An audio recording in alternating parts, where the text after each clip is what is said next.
Friends, welcome to Prerana and Sadhana class. ఈరోజు మనం 2023లో ranking ఇండెక్స్లో భాగంగా ఎంత ర్యాంక్లో ఉంది, ఏ దేశం మొదటి స్థానంలో ఉంది, ఏ దేశం చివరి స్థానంలో ఉంది, అదేవిధంగా మన ఇండియా ఎన్నో స్థానంలో ఉందో కొన్నింటి గురించి నేను మీకు ఎక్స్ప్లెయిన్ చేయడానికి వచ్చాను. 2023 ఫీఫా ర్యాంకింగ్. ఈ ఫీఫా అంటే federation international the football association. అయితే దీంట్లో first place Argentina, second place France. అదే మన ఇండియా ఎన్నో స్థానంలో ఉంది అంటే 99 స్థానంలో ఉంది. అదేవిధంగా 98 స్థానంలో బెలారస్ ఉంది. దీన్ని ఎన్ని దేశాలపైన చూడడం జరిగిందంటే 208 దేశాలను ప్రకటించారు. ఆ విధంగా ప్రకటిస్తే మన ఇండియా 99వ స్థానంలో, పాకిస్తాన్ ఏమో 201వ స్థానంలో ఉంది. ఇదంతా దేని గురించి? ఫీఫా వరల్డ్ కప్ గురించి. నెక్స్ట్, మహిళల వరల్డ్ కప్ ఫుట్బాల్ విన్నర్ ఎవరు? స్పెయిన్. 2024లో ఇది 9వ ఉమెన్ వరల్డ్ కప్గా జరిగింది. అయితే నెక్స్ట్ ఎస్సీఓల సదస్సు బెలారస్లో జరిగింది ఫ్రెండ్స్. బెలారస్ మనకి ఇందాక ఫీఫా వరల్డ్ కప్లో కూడా 98వ దేశంగా ఉంది అని చెప్పాం. మనది 99 అయితే మనకంటే ముందు దేశం బెలారస్.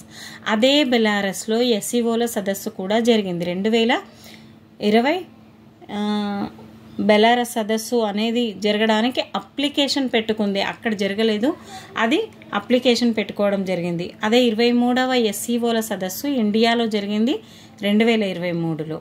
అదే 24వది అయితే కజకిస్తాన్లో జరగనుంది. ఇక్కడ చూడండి ఒక్కసారి, ఎస్సీఓల సదస్సుకు 23వది 2023, 24వది 2024. మనకు చాలా ఈజీగా ఉంది ఫ్రెండ్స్. ఫస్ట్ మనకైతే 23వది అయితే ఇండియా, 24 అయితే కజకిస్తాన్.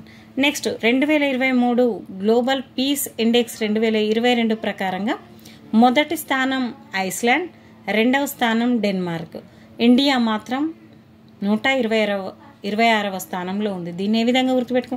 Global peace index. పిల్లలు పీస్ఫుల్గా ఉండాలంటే వాళ్ళకు డజను, అర డజన్ అరటిపండ్లు తేవాలి. డజన్ అంటే 12, అర డజన్ అంటే 6, 126. ఇల్లు పీస్ఫుల్గా ఉండాలి అంటే మనం డజన్, అర డజన్ అంటే మన ఇండియా ఎంత ఉంది? 12, 6 అంటే 126. 163 దేశాల్లో సర్వే చేశారు ఫ్రెండ్స్. 163వ దేశంగా ఆఫ్ఘనిస్తాన్ నిలిచింది. ప్రపంచ శాంతి దినం ఎప్పుడు జరుపుకుంటామంటే సెప్టెంబర్ 21. అవినీతి దేశాలలో నెక్స్ట్ టాపిక్. అవినీతి దేశాలలో 180 దేశాలను సర్వే చేశారు. First place Denmark, second place Finland. అదే ఇండియా 85వ స్థానంలో, పాకిస్తాన్ 140వ స్థానంలో ఉంది. ఎక్కువగా 180వ దేశం సోమాలియా. ఈ విధంగా అవినీతి దేశాల్లో ఈ విధంగా ర్యాంకింగ్ ఇవ్వడం జరిగింది.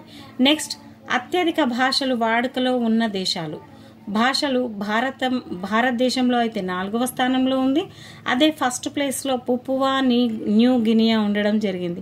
అంటే మన భారతదేశంలో 453 భాషలు మాట్లాడతారు. అయితే కేవలం రాజ్యాంగంలో 22 భాషలను మాత్రమే గుర్తించడం జరిగింది. అయితే ఇది ఎన్నో షెడ్యూల్లో ఉన్నాయి మరి భాషల గురించి అంటే 8వ షెడ్యూల్లో ఉంది. అదే ఆర్టికల్లో అయితే 343 నుంచి 351 వరకు ఉంది. 143 గుర్తుపెట్టుకుంటే 343 మనం గుర్తుంచుకోవాలి. గుర్తించిన భాషలు మాత్రం 22. మనది 4వ స్థానంలో ఉంది. అదేవిధంగా 453. ఇక్కడ ఒక 3, ఇటు ఒక 4, ఇటు ఒక 5 వేసుకుంటే 4, 5, 3. నెక్స్ట్, ఫస్ట్ ప్లేస్లో మాత్రం పుపువా న్యూ గినియా. ఇక్కడ 840 భాషలు మాట్లాడతారు. అదేవిధంగా ఇండోనేషియా సెకండ్ ప్లేస్లో ఉంది, 710 భాషలు మాట్లాడుతూ ఉన్నారు. మనది మాత్రం 4వ స్థానం. అదేవిధంగా అంతర్జాతీయ మాతృభాషా దినం ఫిబ్రవరి 21. ఈ 1ని తీసేస్తే చిత్తడి నేలల దినోత్సవం వస్తుంది, వెట్లాండ్స్ డే అంటారు.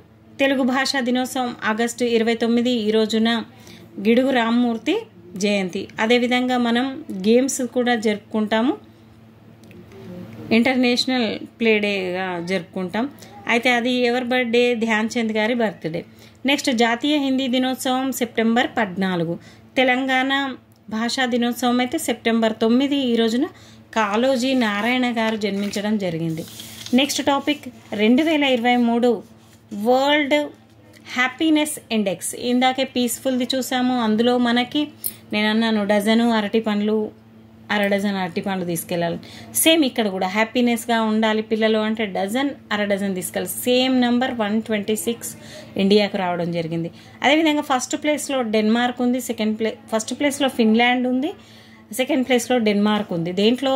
వరల్డ్ హ్యాపీనెస్లో.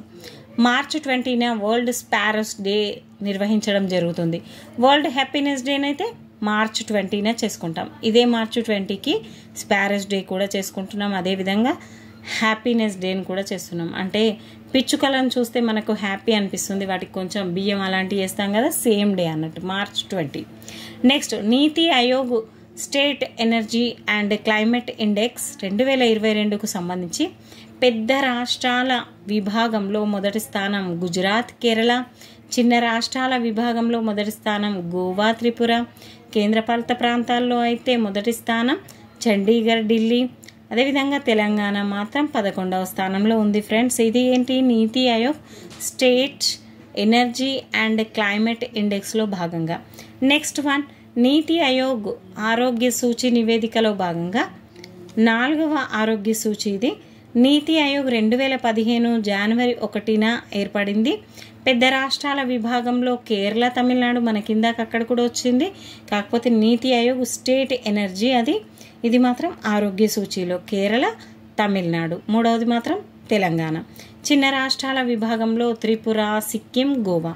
నెక్స్ట్ కేంద్రపాలిత ప్రాంతాల్లో అయితే దాద్రా నగర్ హవేలీ. నీతి ఆయోగ్ చైర్మన్ నరేంద్ర మోడీ, అంటే పిఎం గారిని చైర్మన్గా వ్యవహరిస్తారు. అలాగే వైస్ చైర్మన్ అయితే సుమన్ బేరీ. అదే సిఇఓ అయితే బివిఆర్ సుబ్రహ్మణ్యం. ఇవన్నీ దీనికి నీతి ఆయోగ్కి. నెక్స్ట్ ప్రపంచంలో అటవీ విస్తీర్ణత ఎక్కువగా ఉన్న దేశాలు. మరి అటవీ విస్తీర్ణత ఎక్కువగా ఉన్న దేశాలు ఏంటి?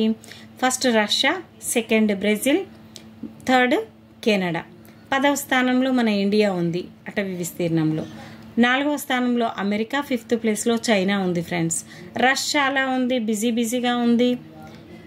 Canada, next America and China. ఆమె చైన్ కొనుక్కోవడానికి వెళ్ళింది. ఈ విధంగా ఏదో ఒక చిన్న క్లూ ద్వారా మనం నేర్చుకోవచ్చు. రష్యాలో ఉంది, చాలా బిజీగా ఉంది. కెనడాకి వెళ్ళాలి, ఆమె చైన్ కొనుక్కోవడానికి వెళ్ళింది. నెక్స్ట్ ఇంటర్నేషనల్ ఫారెస్ట్ డే, దీన్ని మార్చ్ 21. నేను ఇంతకుముందు కూడా డేట్స్లలో చెప్పాను. మార్చ్ 20 అయితే మనం హ్యాపీనెస్ డేగా, స్పారోస్ డేగా చేసుకున్నాం. మార్చ్ 21 అయితే అటవీ దినోత్సవం, మార్చ్ 22 అయితే నీటి దినోత్సవం, మార్చ్ 23 అయితే వాతావరణ దినోత్సవం. ఈ విధంగా జరుపుకున్నాం ఫ్రెండ్స్. నెక్స్ట్ ఇండియాలో ఫస్ట్ తెలంగాణ వరల్డ్లో 3 సిద్దిపేటలోని ములుగులో ఉంది ఎక్కువ ఫారెస్ట్ ఏరియా. అంటే ఫస్ట్ ఫారెస్ట్ యూనివర్సిటీ ఏర్పాటు చేసింది అన్నట్టు.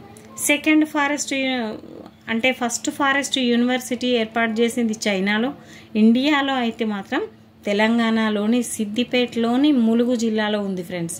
నెక్స్ట్ సెకండ్ ఫారెస్ట్ యూనివర్సిటీ అయితే రష్యాలో ఏర్పడింది. కానీ ఎక్కువ అటవీ విస్తీర్ణమేమో రష్యాలో ఉంది, కానీ ఫారెస్ట్ యూనివర్సిటీ మాత్రం సెకండ్ ప్లేస్లో వచ్చింది. అడవులు ఎక్కువగా గల రాష్ట్రాలలో మధ్యప్రదేశ్, తక్కువగా ఉన్న రాష్ట్రాల్లో హర్యానా, పంజాబ్, గోవా ఈ విధంగా వచ్చాయి ఫ్రెండ్స్. అదే ఎక్కువగా ఉన్న రాష్ట్రాల్లో అయితే మధ్యప్రదేశ్, అరుణాచల్ ప్రదేశ్, ఛత్తీస్గఢ్, ఒరిస్సా. అయితే గ్లోబల్ హంగర్ ఇండెక్స్లో ఇండియా 107 ప్లేస్లో ఉంది. 107 గ్లోబల్ హంగర్ ఇండెక్స్ 107వ స్థానంలో ఉంది. ఈ వీడియో మీకు నచ్చింది అనుకుంటాను. Please like, share my channel. Thank you friends.